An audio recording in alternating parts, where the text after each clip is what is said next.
Вас, скорее всего, хорошенько потрясло за последние 10 дней. То рынок поднимается, то падает. SanDisk, Micron, Meta, AMD, как на американских горках. Рост, а затем вниз. А 30-летние облигации бьют рекорды. На этом же фоне есть компании, которые стабильно идут вверх. Elf Beauty плюс 65% за 3 месяца. ServiceNow плюс 15%. Intuit плюс 19% за месяц. А Cheesecake вообще плюс 80% за квартал. Рынок расколот пополам. Одни компании страдают, другие взлетают. Сегодня разберем почему. Постараюсь разложить по полочкам, что конкретно происходит и что со всем этим делать. Если уже интересно, ставь лайк и поехали. Итак, что с рынком? Первое, на что стоит обратить внимание, корпоративный долг подорожал примерно на 0,5 процентного пункта в год. Из-за огромных вложений вокруг ИИ Amazon, Google, Microsoft, Meta вбухали, по-другому не скажешь, просто уйму денег в строительство дата-центров. Объем выпуска корпоративных облигаций в США за первые 7 месяцев этого года около 1,68 триллиона долларов. Рост почти на 27% в год. Такой объем предложений заставляет компании предлагать инвесторам более высокий доход, чтобы бумагу вообще кто-то покупал. Тут еще и 30-летние облигации повысили доходность выше 5,3%. А это максимум за последние 19 лет. Похоже, эта цифра стала критической отметкой для Минфина США.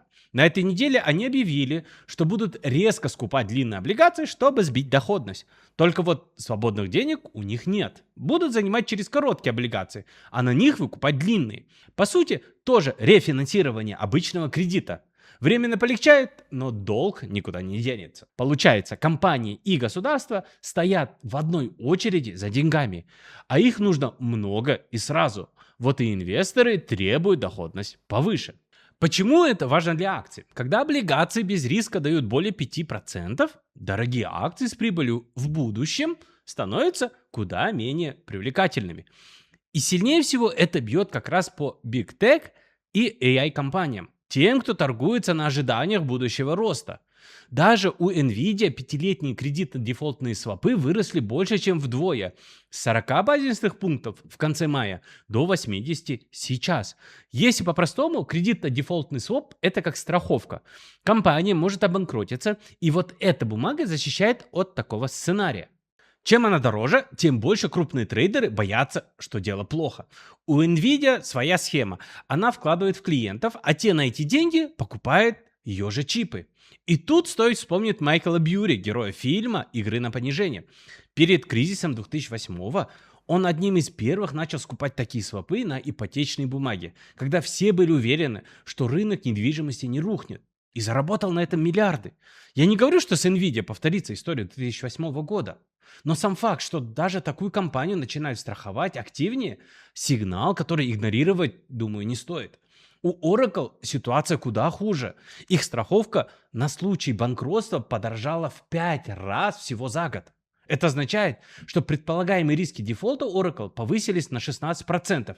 Это, поверьте, очень много. Компания сжигает деньги, тратя на капекс почти 100 миллиардов, а денег зарабатывает все меньше. И из-за этого свободный кэш уходит в минус. Далее Amazon. Свободный денежный поток ушел в отрицательную зону впервые за долгое время. И, по всей видимости, будет ухудшаться еще год или два, а может и дольше. Последние годы S&P 500 и NASDAQ 100 эффективно росли благодаря Big Tech. А теперь у каждого из них своя проблема. Nvidia. Инвесторы боятся, что вся эта схема с деньгами по кругу не выдержит. Apple. Просто слишком дорогая акция относительно роста. Meta, Google, Amazon, Microsoft. У всех капекс огромный. А купится ли? Большой вопрос. Micron. Циклический бизнес. Непонятно, что будет через 2-3 года. Tesla и SpaceX вообще без комментариев, постоянные зрители поймут. Представьте вечеринку, несколько лет она была в самом разгаре, расходы росли, но и прибыль с денежным потоком росли еще быстрее, все были довольны. А сейчас вечеринка выходит из-под контроля, кто-то перебрал, и это начинает быть заметно. Но любая вечеринка заканчивается, а потом начинается новая. В долгосрочной перспективе рынок придет в себя, так сказать, опохмелиться. и будет дальше расти. А вот ближайший год-два будет тяжеловато. Теперь подробнее про Мета. Держу их акции уже больше года. Я знаю, что многие мои зрители тоже их акционеры.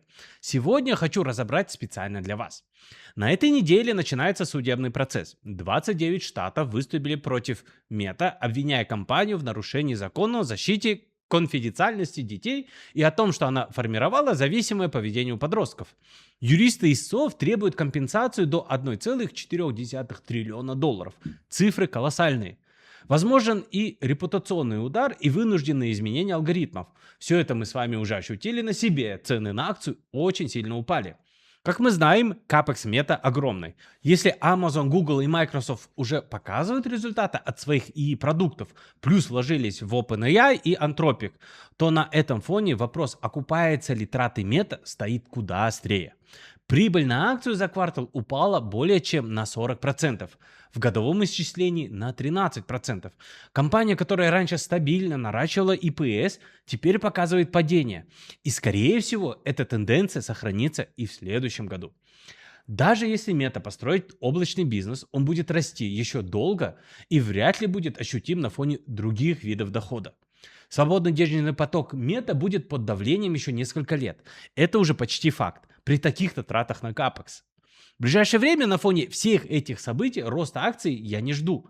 Скорее всего, акция будет топтаться на месте, чуть подрастет, ее тут же начнут продавать.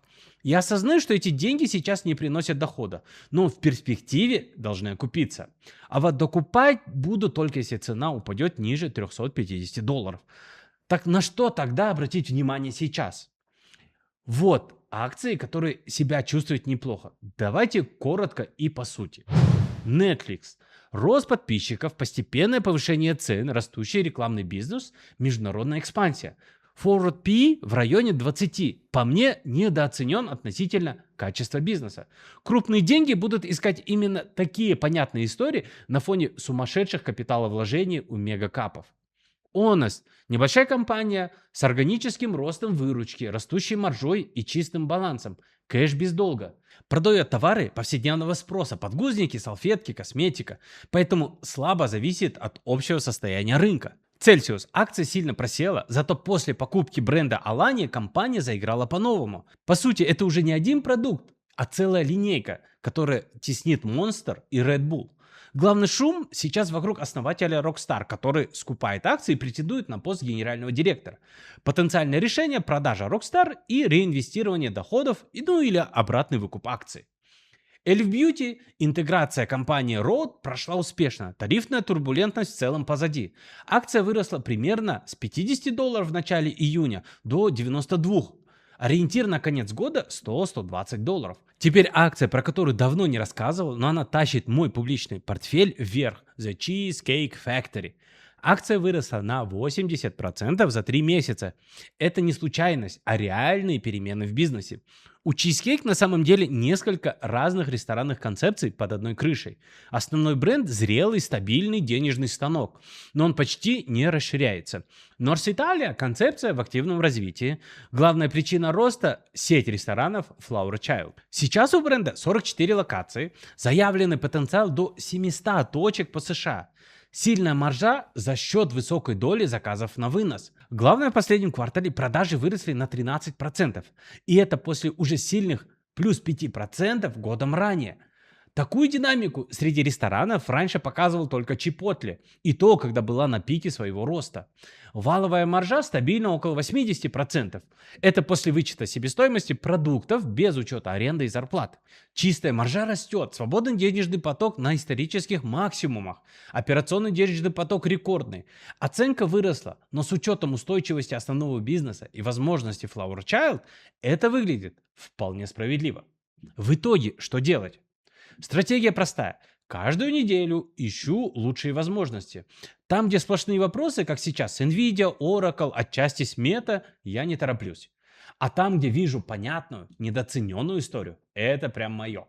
В прошлом году такой историей была AMD по цене около 100 долларов. Сегодня AMD уже хорошо выросла, и о ней я не так часто говорю. Но если цена уйдет к 300 долларам, то это будет привлекательно. В общем, как заядлые тусовщики, нужно уметь чувствовать, когда одна вечеринка выдыхается, и заранее искать следующую, которая только начинается. Самое главное, помните, что портфель должен строиться не на год или два, а на десятилетие. Впереди нас ждет много незабываемых вечеринок. Если разбор был полезен, подписывайтесь на канал, ссылки на телеграм-сообщество, публичный портфель и обучение в описании. Надеюсь, данное видео было интересным, а самое главное полезным. Всем пока!